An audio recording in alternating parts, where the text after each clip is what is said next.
Hello दोस्तों, आपके अपने YouTube चैनल सुपर एजुकेशन 2.0 में आप लोगों का स्वागत है। और आज हम दोस्तों जो पढ़ने वाले हैं वो अपवर्तन के बाद हमारे पास जो क्लास 10th का जो साइंस है chapter number 10 light reflection and refraction. तो दोस्तों आज जो हम पढ़ने वाले हैं उसमें हम लोग पढ़ेंगे निरपेक्ष अपवर्तनांक और सापेक्ष अपवर्तनांक क्या होता है। तो कहना यह है आप लोगों से कि आप लोग इसके पहले वाला जो वीडियो है दोस्तों उसको आप लोग पहले देख लीजिए। अगर आप लोग उसको बखूबी अच्छे से उसमें अपवर्तन के बारे में सारी बातें शेयर की गई है और बहुत बेहतर तरीके से अपवर्तन क्या किया गया है वहाँ पे एक्सप्लेन किया गया है दोस्तों। अगर आप लोगों को ये वीडियो देखना है तो सबसे पहले आप लोग प्लेलिस्ट में जाकर इसके पहले वाला वीडियो आप लोग जरूर देखिए। उससे क्या होगा कि ये चीजें आप लोगों की क्लियर होगी, अर्थात इसमें थोड़ा सा कंफ्यूजन हो सकता है आप लोगों को। तो आइए दोस्तों स्टार्ट करते हैं इसको कि हमारे पास निरपेक्ष अपवर्तनांक क्या होता है। निरपेक्ष अपवर्तनांक, तो दोस्तों निरपेक्ष अपवर्तनांक उसको कहते हैं जब किसी एक माध्यम से किसी दूसरे माध्यम में प्रकाश की किरण जाती है तो वहां पे वो हमारे पास जो माध्यम होता है वो वायु अथवा निर्वात होता है। तो ऐसे माध्यम के सापेक्ष जो प्रकाश की किरणें अब दूसरे माध्यम में जाने पर अपने मार्ग से विचलित हो जाती हैं, अर्थात जो कोण उनका जो आपतन और जो अपवर्तन कोण बनता है उनके जो अनुपात होते हैं, ज्या के जो अनुपात होते हैं उनको क्या कहते हैं दोस्तों, निरपेक्ष अपवर्तनांक कहते हैं। आइए समझते हैं इसको। है क्या, प्रकाश का किसी किरण के लिए वायु में अपवर्तन कोण आई, बहुत अच्छे से जानते हैं अपवर्तन कोण हमारे पास आई कहां पे और कैसे और कब बनता है ना। और तथा किसी अन्य माध्यम से गुजरने पर अपवर्तन कोण हमारे पास क्या हो जाएगा दोस्तों, आर। क्या हो जाएगा, आर। इसको हम कहते हैं आपतन कोण है। ये कौन सा कोण है दोस्तों, ये हमारे पास आपतन कोण है। कौन सा कोण है, आपतन कोण। और ये कौन सा कोण है दोस्तों, अपवर्तन कोण है। कौन सा कोण है, अपवर्तन कोण। तो आगे हम लोग इसमें दोस्तों देखेंगे कि जो आपतन कोण आई तथा किसी अन्य माध्यम से गुजरने पर अपवर्तन कोण आर, तो नियतांक sin i upon sin r का मान उस माध्यम का निरपेक्ष अपवर्तनांक कहलाता है। समझिए इसको, देखिए। तो दोस्तों है क्या इसमें, जैसे मान लीजिए कि हमारे पास ये वायु या निर्वात है, वायु अथवा निर्वात है। क्या है दोस्तों, वायु अथवा निर्वात। तो यहां से किरण चली, ये पहला मीडियम है 1 और ये दूसरा मीडियम है, ठीक ना। यहां से किरण चली तो हम क्या करते हैं, जब किरण यहाँ पे प्रवेश करती है तो अपने मार्ग से थोड़ा सा विचलित हो जाती है और तब हम यहाँ पे एक अभिलंब खींचते हैं। क्या खींचते हैं, अभिलंब। तो अभिलंब और अपवर्तित मतलब आने वाली किरण और अभिलंब के बीच बना जो हमारे पास कोण है उसको हम आई से और आपतन कोण कहते हैं। और अभिलंब और जाने वाली किरण जो हमारे पास परावर्तित होती है तो उसके बीच बने कोण को हम कहते हैं आर, और जिसको हिंदी में कहते हैं अपवर्तन कोण। क्या कहते हैं दोस्तों, अपवर्तन कोण। तो अगर ये माध्यम हमारे पास वायु अथवा निर्वात है, क्या है, निर्वात है, तो इन दोनों का जो हमारे पास ज्या के साथ जो अनुपात होगा sin i upon sin r, वो क्या कहलाएगा दोस्तों, निरपेक्ष अपवर्तनांक कहलाएगा। क्या कहलाएगा, निरपेक्ष अपवर्तनांक दोस्तों। क्या कहलाएगा, निरपेक्ष अपवर्तनांक कहलाएगा। और एक चीज समझिए, वायु के लिए आप लोग यहाँ पे Na दर्शा सकते हैं, लेकिन वायु के लिए मैक्सिमम Na दर्शाया नहीं जाता है, उसको ऐसे निरपेक्ष अपवर्तनांक हम लोग मानते हैं।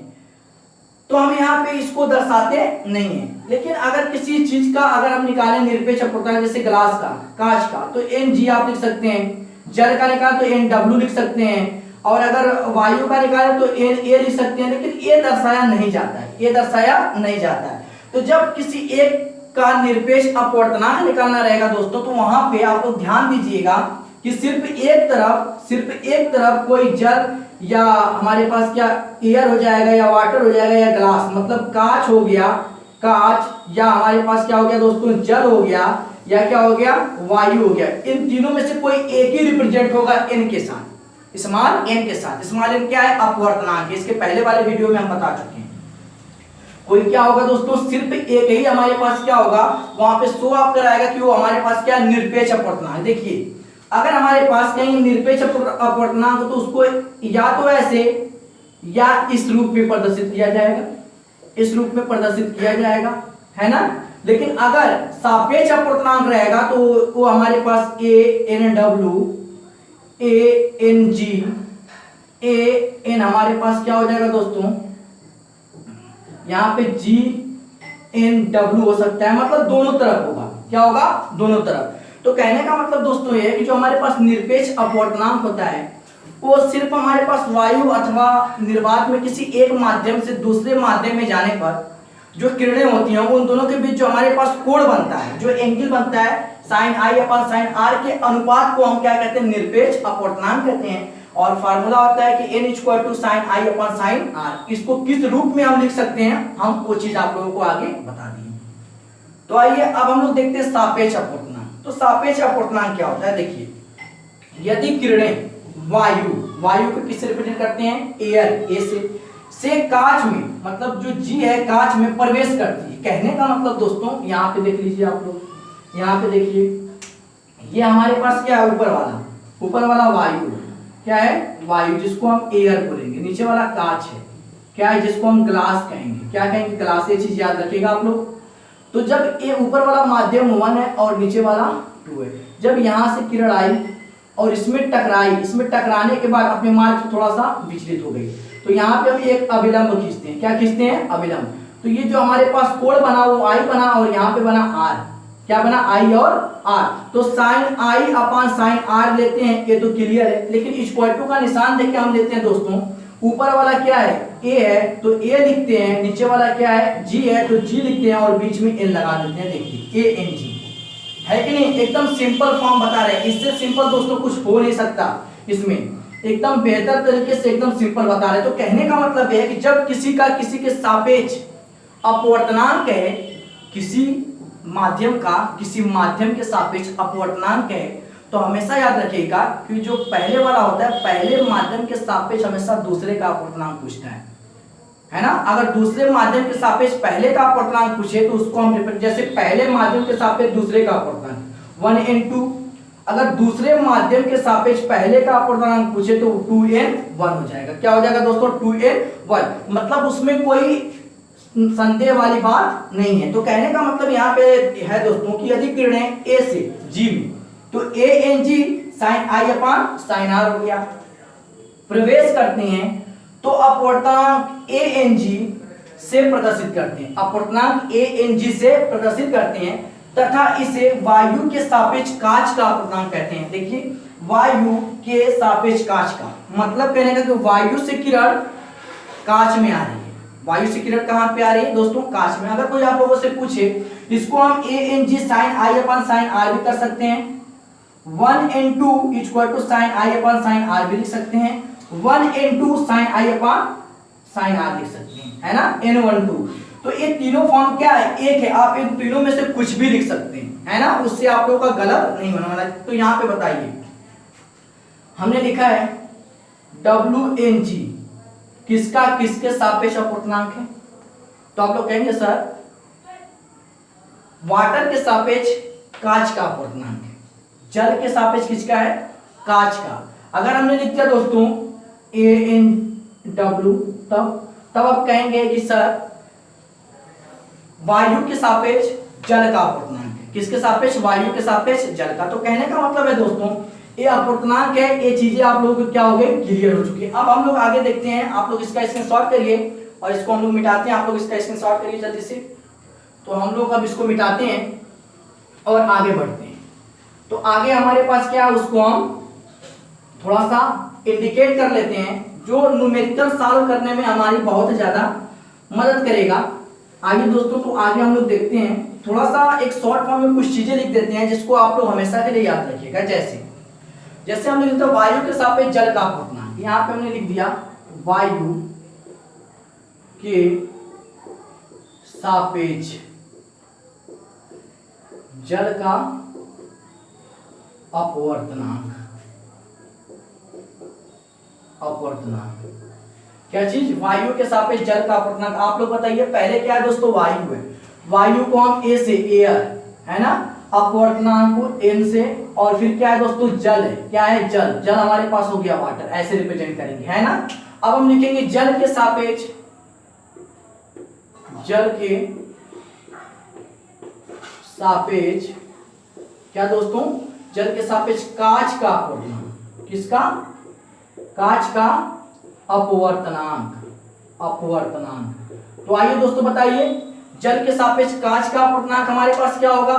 तो जल के सापेक्ष कांच का अपवर्तनांक हो जाएगा, पहले जल, जल हमारे पास किससे रिप्रेजेंट करते हैं, W से, फिर कांच है, कांच को G से, और बीच में क्या लगा देंगे, N लगा देंगे। तो ऐसे इसको रिप्रेजेंट किया जाता है, प्रदर्शित किया जाता है। तो इसमें आप लोगों को कोई प्रॉब्लम नहीं होगी। आइए एक चीज और देख लेते हैं दोस्तों, जिसको आप लोग नोट कर लीजिएगा। यहाँ पे हम लिखते हैं कांच के सापेक्ष कांच का निरपेक्ष अपवर्तनांक, कांच का निरपेक्ष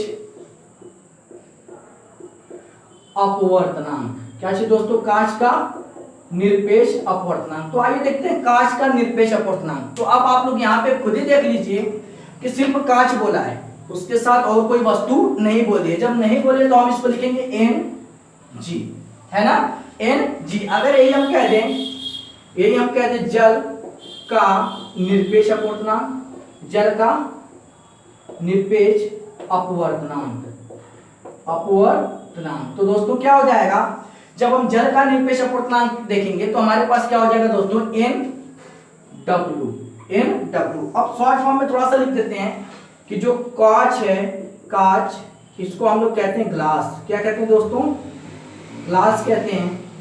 और इसको रिप्रेजेंट किया जाता है A से, G से, सॉरी किससे, G से। उसके बाद हमारे पास आता है जल, क्या ले लेते हैं, जल ले लेते हैं, जल को करते हैं वाटर, क्या चाहिए दोस्तों, वाटर। और उसके बाद हमारे पास आता है वायु, क्या आता है, वायु कहते हैं एयर, क्या चीज, एयर। तो अब इसको शॉर्ट फॉर्म में जब रिप्रेजेंट करना होगा तो ए हो जाएगा W, ए हो जाएगा ए। तो ये चीजें दोस्तों आप लोगों को क्लियर हो गई होगी कि अपवर्तनांक क्या होता है, निरपेक्ष अपवर्तनांक क्या होता है, सापेक्ष अपवर्तनांक क्या होता है, और एक के सापेक्ष किसी दूसरे का अपवर्तनांक हम लोग कैसे प्रदर्शित करते हैं, और उसके द्वारा हमारे पास कौन सा फार्मूला बनता है। तो आप लोग दोस्तों जल्दी से इसका स्क्रीनशॉट करिए, और अब हम लोग आगे पढ़ते हैं। तो आइए दोस्तों हम लोग अब आगे देखते हैं कि प्रकाश किरणों की उत्क्रमणिकता, क्या चीज, प्रकाश किरणों की उत्क्रमणिकता, reversible of light ray. Reversible मतलब होता है उसका व्युत्क्रम दोस्तों, रिवर्सिबल मतलब उसका व्युत्क्रम, मतलब जो प्रोसेस हो चुका है उसका अगर अपोजिट होता है तो उसको कहते हैं रिवर्सिबल, है ना दोस्तों। आइए देखते हैं, एकदम आसान से समझते हैं। सोच लीजिए कि थिंक दैट कि आपके पास एक क्या है, पात्र है, अर्थात एक बर्तन है, क्या है दोस्तों, एक बर्तन है, और उस बर्तन में एक दर्पण रखा हुआ है, क्या रखा हुआ है दोस्तों, एक दर्पण, जो क्या है M और N है, और उस दर्पण में पूरा पानी भरा हुआ है, क्या है दोस्तों, जल, क्या है, जल, जो कौन सा माध्यम है, दूसरा माध्यम है, और उसके ऊपर वाला माध्यम क्या है, पहला है, जो क्या है दोस्तों, वायु है। यहां तक क्लियर है। तो दोस्तों जब हम एक टार्च लेते हैं, क्या लेते हैं, एक टार्च, और उसकी जो रे, उस पे उस टार्च को हम ऑन करते हैं तो उसकी जो किरणें हैं इस बर्तन के ऊपर जो हमारे पास पानी है उससे जब टकराती हैं, ये पानी पूरा भरा हुआ है, उससे जब क्या होती है दोस्तों, उससे जब टकराती हैं, क्या होती हैं, टकराती हैं। जब उससे दोस्तों टकराती हैं तो वो सीधे जाने की बजाय अपने मार्ग से थोड़ा सा क्या हो जाती है, विचलित हो जाती है, क्या हो जाती है, विचलित, और अभिलंब की तरफ झुक जाती है, और अभिलंब की तरफ क्या होगी दोस्तों, झुक गई। तो जो किरण आ रही है, आपतित किरण और अभिलंब के बीच बना कोण क्या है, आपतन कोण, और अभिलंब और जो हमारे पास परावर्तित किरण है या अपवर्तित किरण है दोस्तों, अपवर्तित किरण लेते हैं, उनके बीच अभिलंब और अपवर्तित किरण, जो यहाँ पे हमारे पास किरण आ रही है अंदर की तरफ क्या हो जाएगी, हो जा रही है, इसमें क्या हो जा रही है दोस्तों, अंदर की तरफ जब प्रवेश कर रही है तो अभिलंब की तरफ झुक जा रही है। तो यहाँ पे जो कोण बन रहा है उसको हम कहेंगे अपवर्तन कोण, और इसको कहेंगे आपतन कोण। क्या कहेंगे इसको दोस्तों, आपतन कोण, और इसको कहेंगे अपवर्तन कोण। इतना क्लियर है। और जब एक किरण आगे की तरफ बढ़ती है और इस कांच में टकराती है तो टकराने के बाद, इस कांच में दोस्तों टकराने के बाद दोस्तों वो किरण वापस उसी दिशा में वापस निकल जाती है, वापस उसी दिशा में वापस निकल जाती है। और जब वो उसी दिशा में वापस निकलते हैं तो फिर हमारे पास कोण क्या बनता है, R, और हमारे पास यहाँ पे जो कोण बनता है वो क्या बनता है, I बनता है। तो कहने का मतलब दोस्तों हमारे पास जो पहले माध्यम के सापेक्ष दूसरे का अपवर्तनांक निकालेंगे और फिर दूसरे माध्यम के सापेक्ष पहले का अपवर्तनांक निकालेंगे। समझिए, सीखिए, सुनिए आराम से। पहले माध्यम के सापेक्ष दूसरे का अपवर्तनांक निकालेंगे तो क्या होगा, क्या होगा दोस्तों, हो जाएगा 1n2 sin i upon sin r। Clear. जब इसके सापेक्ष इसका निकालेंगे तो 2n1 sin i upon sin r upon sin i। आइए देखते हैं, यहां पे हमने लिखा कि प्रकाश किरण AB के लिए माध्यम 1 से, माध्यम ऊपर वाले से 1 से माध्यम 2 में अपवर्तित होते समय I आपतन कोण तथा R अपवर्तन कोण बनाती है। मतलब इसमें प्रवेश करते समय जो हमारे पास जो कोण है वो I बनाती है और क्या बनाती है, R बनाती है। किसके, पहले माध्यम के सापेक्ष दूसरे का। तो हमारे पास क्या हो जाएगा 1n2 equal to sin I upon sin R। समीकरण नंबर क्या ले लिया हमने, 1 ले लिया।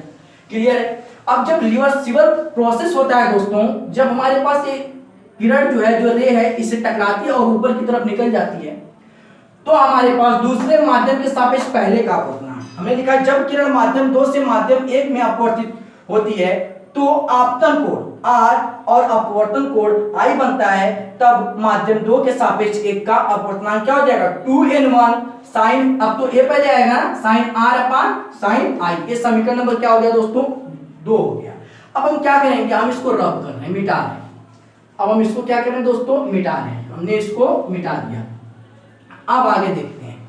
अब हम यहां पे लिखते हैं कि समीकरण 1 व 2, समीकरण 1 व 2 का गुणा करने पर, क्या करने पर दोस्तों, गुणा करने पर।